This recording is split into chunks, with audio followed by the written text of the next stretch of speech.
ಅಧಿವೇಶನ ನಡೀತಾ ಇದೆ.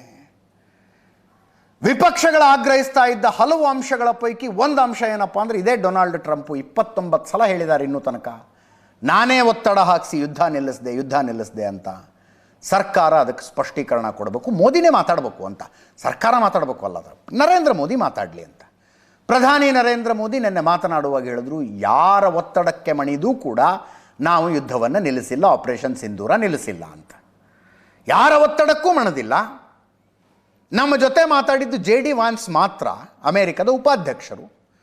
ಅವರು ಕೂಡ 3-4 ಸಲ ಫೋನ್ ಮಾಡೋ ತನಕ ನಾನು ಬ್ಯುಸಿ ಇದ್ದೀನಿ ಇರಿ ಅಂತ ವೇಟ್ ಮಾಡಿಸ್ದೆ. ನಾನು ಮಿಲಿಟರಿ ಅಧಿಕಾರಿಗಳ ಜೊತೆಗೆ ಸಭೆಯಲ್ಲಿದ್ದೆ. ಸಭೆ ಮುಗಿದ ನಂತರ ಮಧ್ಯರಾತ್ರಿ ಫೋನ್ ಮಾಡಿದ್ರಂತೆ, ಏನು ವಿಷಯ ಅಂತ ಕೇಳಿದಾಗ, ನಿಮ್ಮ ಮೇಲೆ ಪಾಕಿಸ್ತಾನ ದೊಡ್ಡ ಮಟ್ಟದ ದಾಳಿ ನಡೆಸೋದಕ್ಕೆ ತಯಾರಿ ಮಾಡಿಕೊಳ್ತಾ ಇದೆ ಅಂತ JD ವ್ಯಾನ್ಸ್ ಹೇಳಿದ್ರು. ಅವರು ದೊಡ್ಡ ಮಟ್ಟದ ದಾಳಿ ನಡೆಸಿದ್ರೆ ಅದಕ್ಕಿಂತ ದೊಡ್ಡ ಮಟ್ಟದ ದಾಳಿಯನ್ನು ನಾವು ನಡೆಸ್ತೀವಿ, ಗುಂಡಿಗೆ ಉತ್ತರವನ್ನು ಗುಂಡಿನಿಂದಲೇ ಕೊಡ್ತೀವಿ ಅಂತ ನಾನು JD ವ್ಯಾನ್ಸ್ ಅವ್ರಿಗೆ ಹೇಳಿ ಫೋನ್ ಇಟ್ಟೆ. ಅದನ್ನು ಹೊರತುಪಡಿಸಿದರೆ ಯಾರೂ ನಮ್ಮ ಮೇಲೆ ಕದನ ವಿರಾಮ ಮಾಡಿಕೊಳ್ಳುವಂತೆ ಒತ್ತಡ ಹೇರಿಲ್ಲ ಅನ್ನುವ ಅಂಶವನ್ನು ಪ್ರಧಾನಿ ನರೇಂದ್ರ ಮೋದಿ ನಿನ್ನೆ ಅಧಿವೇಶನದಲ್ಲಿ ಹೇಳಿದರು. ಇವತ್ತು ವಿಪಕ್ಷಗಳ ಹೋರಾಟ ಏನು ಅಂದರೆ, ಟ್ರಂಪ್ ನಮ್ಮ ಮೇಲೆ ಒತ್ತಡ ಹಾಕಿಲ್ಲ ಅಂತ ಸ್ಪೆಸಿಫಿಕ್ ಆಗಿ ಹೇಳಿ ನೀವು ಅಂತ. ಡೊನಾಲ್ಡ್ ಟ್ರಂಪ್ ಅಮೆರಿಕದ ಅಧ್ಯಕ್ಷರು ನಮ್ಮ ಮೇಲೆ ಒತ್ತಡ ಹೇರಿಲ್ಲ, ಡೊನಾಲ್ಡ್ ಟ್ರಂಪ್ ಹೇಳಿಕೆ ಕೊಟ್ಟಿರೋದು ಸುಳ್ಳು ಅಂತ ನರೇಂದ್ರ ಮೋದಿ ಅವರು ಹೇಳಲಿ ಅಂತ ಇವತ್ತಿನ ಹೋರಾಟ. ರಾಹುಲ್ ಗಾಂಧಿ ಅವರು ಮಾತಾಡಿದ್ದಾರೆ, ಕೇಳಿಸ್ಕೊಳ್ಳಿ. So it's obvious. I mean, Prime Minister has not said that Trump is lying. It's obvious what has happened. सबको मालूम है, बोल नहीं पा रहे हैं. That is the reality. Rahul ji बोल क्यों नहीं पा रहे, क्या प्रॉब्लम है? वो बोलिए कि आप ट्रम्प लायर हैं, फिर भी PM नहीं बोले. नहीं, क्योंकि सच्चाई है ना. अगर PM ने बोल दिया तो फिर वो खुल के बोलेगा और वो पूरी सच्चाई रख देगा, तो इसलिए नहीं बोल पा रहे हैं. और सर बार बार ट्रम्प जो है इस बात को कहते हैं, तो आपको लगता है कि हमारा जो स्टैंड है कहीं ना कहीं हल्का पड़ता है भारत का? नहीं, अभी क्या होगा, अभी वो कह रहा है. वो कह क्यों रहा है? क्योंकि वो अपनी ट्रेड डील चाहता है, तो वहाँ पे दबाएगा इनको. आप देखना कैसी ट्रेड डील बनती है. So it's obvious. ಅಂದರೆ ಟ್ರಂಪ್ ಹೇಳಿದ್ದು ಸುಳ್ಳು ಅಂತ ನರೇಂದ್ರ ಮೋದಿ ಅವರು ಹೇಳಿಬಿಟ್ರೆ, ಟ್ರೇಡ್ ಡೀಲ್ನ ಮಾತುಕತೆ ನಡೀತಾ ಇದೆಯಲ್ಲ, ಮಾತುಕತೆ ಮುರಿದೋಗ್ಬಿಡುತ್ತೆ ಅನ್ನುವುದು ರಾಹುಲ್ ಗಾಂಧಿ ಅವರ ಕ್ಯಾಲ್ಕುಲೇಷನ್. ಭಾಷಣ ಮಾಡುವಾಗ ಹಿಂದಿಲಿ ಜಜ್ಬಾತಿ ಆದರು ಅಂತಾರೆ, ಆದರೆ ಹುರುಪಿಗೆದ್ದು ಒಂದು ಸಲ ಜೋರಾಗಿ ಮೇಜು ಕುಟ್ಟಿದ್ರು ರಾಹುಲ್ ಗಾಂಧಿ, ಉತ್ಸಾಹಿಯಾಗಿ, ಅತ್ಯುತ್ಸಾಹಿಯಾಗಿ. ಅದು ಯಾವ ಮಟ್ಟಿಗೆ ಮೇಜು ಕುಟ್ಟಿದ್ರು ಅಂದರೆ, ಸ್ಪೀಕರ್ ಓಂ ಬಿರ್ಲಾ ಅವ್ರು ನೆನಪಿಸಬೇಕಾಯಿತು, ಸಂಸತ್ತಿನ ಆಸ್ತಿ ಅದು, ನೋಡ್ಕೊಂಡು ಕುಟ್ರಿ ಅಂತ. ತಕ್ಷಣ ರಾಹುಲ್ ಗಾಂಧಿ ಅವರು ಸಾರಿ ಅಂದರು, ಕೇಳಿಸ್ಕೊಳ್ಳಿ ನಮ್ಮೆ.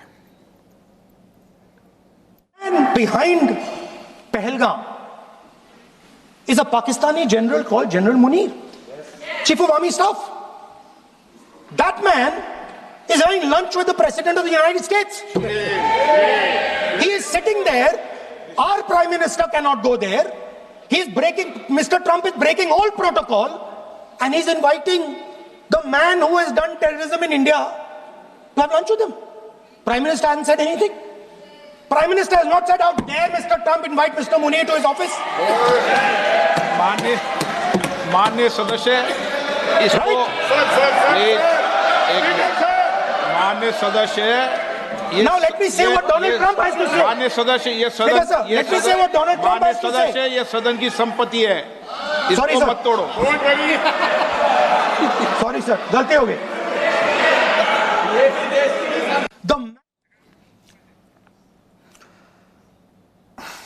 ಇನ್ನು ಪರಿಣಿತಿ ಶಿಂಧೆ, ಮಹಾರಾಷ್ಟ್ರದ ಸೊಲ್ಲಾಪುರದ ಸಂಸದೆ, ಅವರು ಫಸ್ಟ್ ಟೈಮ್ ಆಯ್ಕೆಯಾಗಿದ್ದಾರೆ. ಸುಶೀಲ್ ಕುಮಾರ್ ಶಿಂಧೆ ಮಗಳು.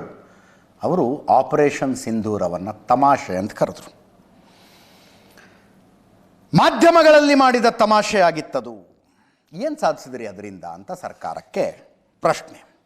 ಎಷ್ಟು ಭಯೋತ್ಪಾದಕರನ್ನ ಅರೆಸ್ಟ್ ಮಾಡಿದ್ರಿ, ನಮ್ಮ ಎಷ್ಟು ಫೈಟರ್ ಜೆಟ್ಗಳು ಧ್ವಂಸ ಆಗಿದ್ದಾವೆ, ಇದಕ್ಕೆ ಉತ್ತರ ಕೊಡೋ ಜವಾಬ್ದಾರಿ ಸರ್ಕಾರದ್ದು ಅಂತ ಮೋದಿಯವರು. ಅದಕ್ಕೆ ಹೊಸ ಸದಸ್ಯೆ, ಪಾಪ ಅವ್ರದ್ದೇನು ತಪ್ಪಿದೆ, ಬರೆದು ಕೊಟ್ಟಂಗೆ ಓದ್ತಾರೆ. ಹಿರಿಯ ನಾಯಕರಿಗೆ ಈ ಮಾತುಗಳನ್ನು ಹೇಳೋ ಧೈರ್ಯ ಇಲ್ಲ. ಚಿಕ್ಕವರಿಂದ, ಫಸ್ಟ್ ಟೈಮ್ MP ಆದವರಿಂದ ಹೇಳಿಸ್ತಾರೆ. 26 ಅಮಾಯಕರನ್ನು ಭಯೋತ್ಪಾದಕರು ಕೊಂದ್ರಲ್ಲ, ಆ ಗಾಯದ ಮೇಲೆ ಈ ಹೇಳಿಕೆಗಳು ಆ್ಯಸಿಡ್ ಎರಚುವ ಕೆಲಸ ಅಂತಂದರು ನರೇಂದ್ರ ಮೋದಿ. ಕೇಳಿಸ್ಕೊಳ್ಳಿ.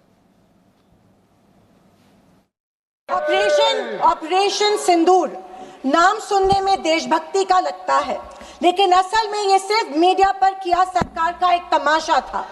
कोई नहीं बता रहा है कि इस ऑपरेशन में हासिल क्या हुआ, कितने आतंकी पकड़े गए, हमारे कितने फाइटर जेट्स गिराए गए, कौन जिम्मेदार है, कौन किसकी गलती है। इसका हिसाब देने का दायित्व इस सरकार का है, मगर देश में सवाल पूछने पर ही पाबंदी है, क्योंकि ये सरकार सवाल सुनना ही नहीं चाहती है, बल्कि ये सरकार जवाबदेही से ही भागती है। ऑपरेशन आदरणीय अध्यक्ष जी, एक बिल्कुल कांग्रेस के नए सदस्य, यानी उनको तो क्षमा करनी चाहिए, नए सदस्य को क्या कहेंगे, लेकिन कांग्रेस के आका जो उनको लिख करके देते हैं और उनसे बुलवाते हैं, खुद में हिम्मत नहीं है, उनसे बुलवाते हैं कि ऑपरेशन सिंदूर ये तो तमाशा था, ये आतंकवादियों ने जिन 26 लोगों को मौत के घाट उतारा था ना, उस भयंकर क्रूर घटना पर ये तेजाब छिड़कने वाला पाप है। तमाशा कहते हो? आपकी असहमति हो सकती है, और ये कांग्रेस के नेता बुलवाते हैं।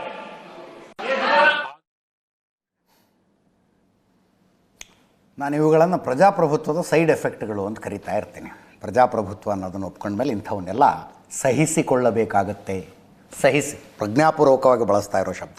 ಇವನ್ನೆಲ್ಲ ಟಾಲರೇಟ್ ಮಾಡ್ಕೋಬೇಕಾಗತ್ತೆ. ದೇಶದ ಜನ ಟಾಲರೇಟ್ ಮಾಡ್ಕೋಬೇಕಾಗತ್ತೆ. ಇದನ್ನು ಕೊತ್ತೂರು ಮಂಜುನಾಥ್ ಮಾತಾಡಲಿಲ್ವಾ? ಕೋಲಾರದ MLA ಏನೋ ಒಂದು 4 ವಿಮಾನ ಹಾರಿಸೇನ. ಅವಿವೇಕತನದ ಪರಮಾವಧಿ ಅದು, ಅವಿವೇಕತನದ ಪರಮಾವಧಿ. ಹೆಂಗಿದ್ದ ದೇಶ ಹೆಂಗಾಗಿದೆ ಅನ್ನೋದರ ಬಗ್ಗೆ ಒಂದು ಪ್ರಜ್ಞೆ ಇರಬೇಕಲ್ರಿ. ಬಟ್ ಒಂದು ರಾಜಕೀಯ ಪಕ್ಷದ ಪರಿಧಿಯೊಳಗೆ ಬಂದ ಮೇಲೆ ಅದು ಯಾವುದೂ ಮರೆತು ಬಿಡುತ್ತೆ. ಯೋಚನೆ ಮಾಡೋದೇನು? ನಮ್ಮ ಪಾರ್ಟಿ, ನಮ್ಮ ಪಾಲಿಟಿಕ್ಸು, ನಮ್ಮ ಎಲೆಕ್ಷನ್, ನಮ್ಮ ಪಾರ್ಟಿ, ನಮ್ಮ ಪಾಲಿಟಿಕ್ಸು, ನಮ್ಮ ಎಲೆಕ್ಷನ್ನು, ನಮ್ಮ ಅಧಿಕಾರ, ಯಾವಾಗ ಬರ್ತೀವಿ, ಇಷ್ಟೇ ತಲೆಯಲ್ಲಿರೋದು. ಇದನ್ನು ಬಿಟ್ಟರೆ ನಾವು ದೇಶದ ಪರವಾಗಿ ನಿಂತ್ಕೋಬೇಕು, ದೇಶ ಎಲ್ಲಕ್ಕಿಂತ ದೊಡ್ಡದು, ಇದು ಯಾವುದು ತಲೆಯಲ್ಲಿ ಇರೋದಿಲ್ಲ. ನಾನು ಆ ಪಕ್ಷ ಈ ಪಕ್ಷ ಅಂತ ಹೇಳಲಿಲ್ಲ, ತುಂಬ ಸಲ ಮಾತಾಡಿದ್ದೀನಿ ಇದರ ಬಗ್ಗೆ. ತನ್ನ ಮೇಲೆ ನಡೆದ ದಾಳಿಗೆ ಪ್ರತ್ಯುತ್ತರ ಕೊಡುವಂಥ ಕ್ಷಮತೆ ಈ ದೇಶಕ್ಕೆ ಒಂದು ಟೈಮ್ನಲ್ಲಿ ಜಾಸ್ತಿ ಇತ್ತು, ಒಂದು ಟೈಮ್ನಲ್ಲಿ ಅದನ್ನು ಕಳ್ಕೊಂಬಿಟ್ವಿ. ಈಗ ಮತ್ತೆ ಜಾಸ್ತಿ ಆಗಿದೆ, ಜಾಸ್ತಿ ಆಗಿದೆ. BJP ಕಾಂಗ್ರೆಸ್ಸು ಬಿಟ್ಟಾಕಿದನ. ಅಟಲ್ ಬಿಹಾರಿ ವಾಜಪೇಯಿ ಇದ್ದಾಗ ರೀ ಪ್ಲೇನ್ ಹೈಜಾಕ್ ಆಗಿದ್ದು ಭಾರತದ್ದು. ಸುಮ್ಮನೆ ಹೋಗಿ ಭಯೋತ್ಪಾದಕರನ್ನ ಬಿಟ್ಟು ಜನರನ್ನು ಕರ್ಕೊಂಬಂದುಬಿಟ್ವಿ ನಾವು. ಅದ್ರ ಮುಂದಿಂದ ಏನೂ ಗೊತ್ತಿಲ್ಲ, ಆಯ್ತು ಬಿಡಿ ಆಗಿದ್ದಾಗೋಯ್ತು ಅಂತ. ವಾಜಪೇಯಿ ಅವರಿದ್ದಾಗ ಸಂಸತ್ತಿನ ಮೇಲೆ ದಾಳಿ ಆಯಿತು, ಏನು ಆ್ಯಕ್ಷನ್ ಆಯಿತು?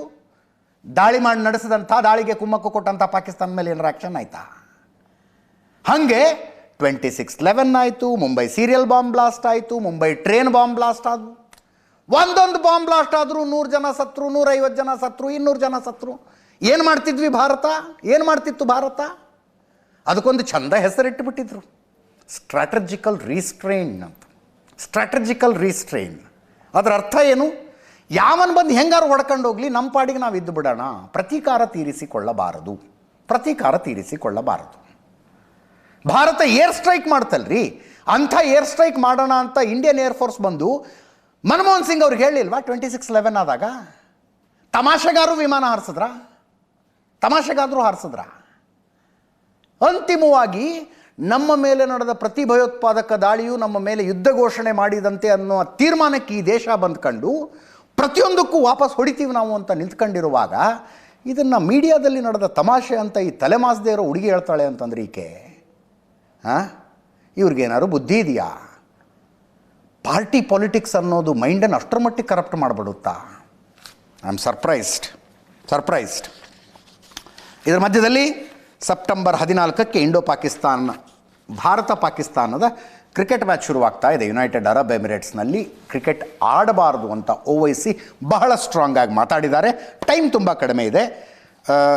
ಮುಂದಿಂದು ನಮ್ಮ ಜೈಶಂಕರ್ ಕೇಂದ್ರ ವಿದೇಶಾಂಗ ಸಚಿವರು, ಅವರಿಗೆ ಕಾಂಗ್ರೆಸ್ಸಿನ ಕೆಲವು ಎಂ ಪಿಗಳು ರಾಹುಲ್ ಗಾಂಧಿನೇ ಹೇಳಿದರು, ನಿಮಗೆ ಚೀನಾದ ಬಗ್ಗೆ ಅರ್ಥನೇ ಆಗಿಲ್ಲ ನಿಮಗೆ ಅಂತ ರಾಹುಲ್ ಗಾಂಧಿ ಹೇಳ್ಬಿಟ್ರು. ಅತಿ ಹೆಚ್ಚು ಕಾಲ ಚೀನಾದಲ್ಲಿ ರಾಯಭಾರಿ ಆಗಿದ್ದಂಥವರು ಎಸ್ ಜೈಶಂಕರ್ ಇವತ್ತೊಂದು ಹಂತದಲ್ಲಿ ಚೀನಾದವ್ರು ನನ್ನೇನು ಒಲಿಂಪಿಕ್ ನೋಡೋದಕ್ಕೆ ಕರೆದಿರಲಿಲ್ಲ ಬಿಡಿ ಅಂದರು. ಸೋನಿಯಾ ಗಾಂಧಿ ಒಲಿಂಪಿಕ್ಸ್ ನೋಡೋಕ್ಕೆ ಹೋಗಿದ್ದರು. ನಮ್ಮ ಮನೆಗೆ ಬಂದು ಚೀನಾದವ್ರು ಯಾರು ಬುದ್ಧಿ ಹೇಳಿರಲಿಲ್ಲ ಅಂದರು. ರಾಹುಲ್ ಗಾಂಧಿ ಭೇಟಿಯಾಗಿದ್ದರು. ನಾನು ಒಲಿಂಪಿಕ್ ನೋಡೋದಕ್ಕೆ ಹೋಗಿ ಬೇರೆಯವ್ರ ಜೊತೆ ಮೀಟಿಂಗೂ ಮಾಡಿಲ್ಲ, ಆ ವಿಷಯಕ್ಕೆ ಈಗ ಹೋಗೋದಿಲ್ಲ ನಾನು ಅಂದರು. ನಾವ್ಯಾರೂ ಹೋಗಿ ಮೆಮೊರಂಡಮ್ ಆಫ್ ಅಗ್ರಿಮೆಂಟನ್ನು ಚೀನಾದ ಕಮ್ಯುನಿಸ್ಟ್ ಪಾರ್ಟಿ ಜೊತೆಗೆ ಮಾಡ್ಕೊಂಡಿರಲಿಲ್ಲ ಅಂದರು. ಅಂದರೆ ತಿವಿದ್ರು ಅಂದರೆ ಅಷ್ಟು ತಿವಿದ್ರು. ಅದರ ಜೊತೆಗೆ ಚೀನಾ ಪಾಕಿಸ್ತಾನ ಹತ್ತಿರ ಆಗ್ತಾ ಇದ್ದಾವೆ, ನಿಮಗೆ ಗೊತ್ತಾಗ್ತಿಲ್ಲ ಅಂತ ರಾಹುಲ್ ಗಾಂಧಿ ಮಾತಾಡಿದರು. ಅದಕ್ಕೆ ಜೈಶಂಕರ್ ಹೇಳ್ತಾರೆ, ಹತ್ತಿರ ಆಗ್ತಾ ಇರೋದು ಈಗಲ್ಲ, 1960 ಆಗ್ತಾ ಇದೆ, ಹಿಸ್ಟ್ರಿ ಕ್ಲಾಸ್ನಲ್ಲಿ ಮಲ್ಕೊಂಡಿದ್ರಾ ನೀವು ಅಂತ. ಕೇಳಿಸ್ಕೊಳ್ಳಿ. Today, sir, people are offering great wisdom on China. In fact, some people have even said that I am not that well versed on China. Sir, I've only spent 41 years in foreign service, only been the longest serving ambassador. But sir, there are China gurus now. One sir is honorable member sitting across me.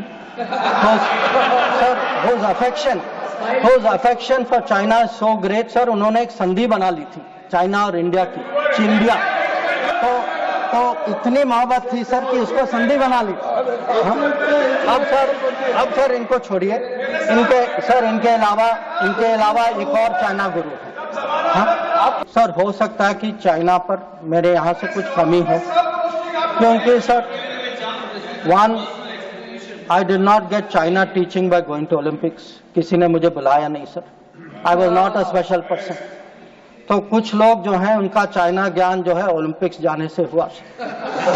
अब sir कभी अब sir जब Olympics में गए किनसे मिले और क्या हस्ताक्षर किया उसकी तो बात ही नहीं करते. और सर जो मिले वो खाली चाइना से नहीं थे सर, कहीं और से भी थे. तो उसको मैं छोड़ देता हूँ सर, मैं बात नहीं करता उसके बारे में. पर सर कभी कभी क्या होता है कि जब ओलंपिक्स की क्लासरूम होती है ना, कहीं सर कुछ बातें छूट जाती तो प्राइवेट ट्यूशन भी लेना पड़ता है. तो ये प्राइवेट ट्यूशन चाइनीज एम्बेसडर से लेते हैं. तो चाइनीज एम्बेसडर को घर में बुला के प्राइवेट ट्यूशन लेते हैं. अब ये चाइना गुरु का कहना है सर कि चाइना और पाकिस्तान आज बहुत नजदीक आ गए. सर है, हकीकत है, पर कैसे पास आए सर, कैसे नजदीक आए? क्योंकि हम लोगों ने बीच में पीओके की धरती छोड़ दी थी. हम लोगों ने सर, ये चाइना पाकिस्तान की बात कब से शुरू हुई? 62-63 से शुरू. 63 में पाकिस्तान ने चाइना को शशगम वैली दिया सर. 67 में काराकोरम हाईवे की प्लानिंग शुरू हुई. 88 में काराकोरम हाईवे खत्म हुई सर. 88 में 86 आप जानते हैं सर किसकी सरकार थी. 67 में पाकिस्तान चाइना का मिलिट्री कोऑपरेशन 67 में शुरू हुआ सर. ಬೇರೆ ಅದೇ ಸ್ವ್ಯಾಗ್ ಇವ್ರದ್ದು ಎಂಡಲ್ಲಿ ಹೇಳ್ತಾರೆ, ಅಂದರೆ ಕ್ಲಾಸ್ರೂಮ್ ಹಿಸ್ಟ್ರಿ ಕ್ಲಾಸಲ್ಲಿ ಮಲ್ಕೊಂಡಿದ್ರ ಅಂತ.